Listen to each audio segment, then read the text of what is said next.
Shalom Aleichem. When a person wants to buy coffee from a coffee machine, the coffee machine sometimes has an option of having over there milk, or you can buy the coffee black. The problem is that if it's not a kosher machine with Chalav Israel, but rather they have over there milk made out of powder, milk powder, that is something that's a machloket whether it's permitted to use that milk powder or not, because the Isur of Chalav Israel. Chachamim restricted us from drinking any milk that is not Chalav Israel, that was not observed by a Jew at the time of milking the cow. Therefore, we have a question in such a machine when you want to buy even a black coffee, because the black coffee that you're buying without any milk powder goes through the pipes, and those pipes could have remnants of the powder from the person used them previous to you. Can you use that while the powder comes in your coffee, although you're not going to see it because it's very little, but still it's there. And if you drink only Chalav Israel, what are you supposed to do with such a machine? So over here, let's see a few leniencies. First of all, the idea of Chalav Israel, we all know that there were poskim that were mekel to drink milk that is not Chalav Israel in a place that a person can't get Chalav Israel. Like for instance, a tshuva from Rav Moshe Feinstein, very much known, that he was matir not for Bnei Yeshiva, not for Bnei Torah, but a person that can't buy Chalav Israel. Let's say he lives in, I don't know what, in Arkansas, he lives in Mississippi. I don't even know if they have over there Chalav Israel or not, but if you don't have Chalav Israel, then you buy milk that has a chsher that is OUD or like, and that will be good enough. Now, that powder is a little bit better than that because, as we explained, it's a powder. Powder is a machloket. The Har Tzvi of Tzvi Pesach Frank was makel in such a powder. He said that it's not the same as what Chazal restricted by Chalav Israel because it changed. It's something else, just like we found that Chazal permitted butter in their time. Le'alacha we posek le'achmir in butter that's not Chalav Israel, but mikar adin, the way Chazal formed the halacha, that would be permitted. So therefore, over here also, he concluded that that would be also powder would be permitted, just like the butter, just like other things that were changed from the way they were made. The gzera was made from Chazal by milk. Other poskim disagreed with him. For instance, a Chazon Ish writes that it's not the same at all. The butter and the powder are two different things, because butter, the idea that you can use butter mikar adin, the way it was, again, it's not for today, where you can buy and you should buy only kosher powder or kosher butter. When we're talking about butter, the butter itself, the idea Chazal explained is that once you put over there milk that's not kosher, together in a mixture of kosher milk, the butter is not going to form. Same thing with cheese. If you put non-kosher milk from, I don't know what, milk from a pig or milk from a horse or a donkey, you put them together, they're not going to form into cheese. And therefore, such a thing would be permitted because we know it's completely cow's milk. But the powder is not the same as a Chazon Ish, because how do you make powder, milk powder? You just dry out all the liquid, all the milk liquid, and you're left with the powder itself. Therefore, that you can do to anything, even something that's not kosher, and he held that such powder is not permitted. And we found machloket in that. Some say it's permitted, some say it's not permitted. Other reasons given.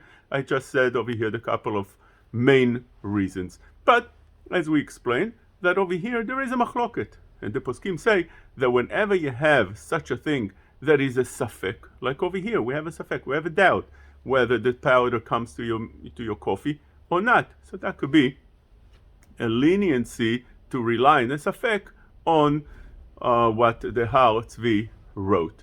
Secondly, we have a machloket rishonim, the Ramban and the Rashba, whether chalav akum is mitbatel, is nullified berov, in majority kosher, or you need 60 like other places. If you hold that you need rov, as we found that's way also in Tzvi Latzadik, he brings that down also in Kuftet Vav, in the halacha of Chalav Akum.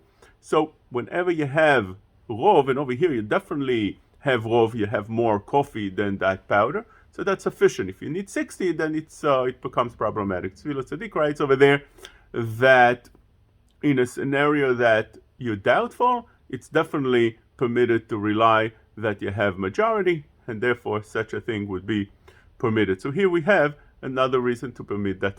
One would think that maybe it's mevatel isur lechatchila, when you do such a thing, that you're pouring the coffee, you're nullifying the isur, the powder in it, with your hands. How is that possible? You're not allowed to be mevatel isur lechatchila. You're not allowed to do such a thing that you take a isur and you put it into your food, even though it's going to be nullified, it's going to be mitbatel, as the Shulchan Aruch brings down in Yoreh De'at Tzadik Chet. But over there is when you do it with an intention to nullify it. But when you do it without any intention, the poskim permit doing such a thing, brought down in the Shulchan Aruch himself by the halacha of honey that had in it bees or bee legs. What are you supposed to do? How are you supposed to remove them? It's a hard honey. It's not like today liquid honey. It's hard honey. So the Bet Yosef brings down from the Orchot Chaim over there that one should cook that honey. He softens it, and then he can take them out more easily. He can sift them out. The poskim ask, the Bet Yosef ask, how is it possible? You're cooking. What you're doing is you're putting the taste, the flavor, the taste, whatever the legs of the bees have, into your honey. That stays in there. But the idea is, he says, that since you don't have that intention, your intention is the opposite. You want to remove them. You don't have intention that the taste should go into your honey. So therefore that is permitted. This is also how the Taz says halacha lemaaseh, and the Shach as well. And therefore one is allowed to do it if you don't have intention. Just as Taz says, that's only in the case that you can't do otherwise. But if you could do in other ways without being mefatel, so we should avoid doing that. Also, when you have a doubt, you have safek isur in it.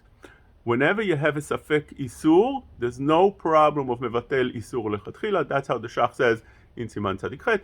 He brings down that only when for sure you have a isur and you mevatel the isur, you put them into your food, that is when it's asur. So over here we have all these leniencies, because when you use the machine, you don't know that there's powder there. You don't know that powder gets stuck in between the pipe and it goes into your coffee. You don't know that maybe the person that used the machine before you already used black coffee, used a different drink that didn't have any powder, and therefore he already washed out all the powder within the pipes. So for all these reasons, one can definitely be lenient. Some would say that the best thing is to wash out the machine with a black coffee first, and then the second cup would definitely be okay. Okay, if you're not paying for your cups, if it's a machine that dispenses for free, fine. But if you're paying for your cup, not necessarily you have to do such a thing. But again, we're talking about a machine that has only coffee, not drinks that are not kosher. If you have something over there, some kind of a beverage that is not kosher, so then the pipes themselves becomes not kosher, and you have over here more problematic issues, and therefore one should definitely avoid such coffee.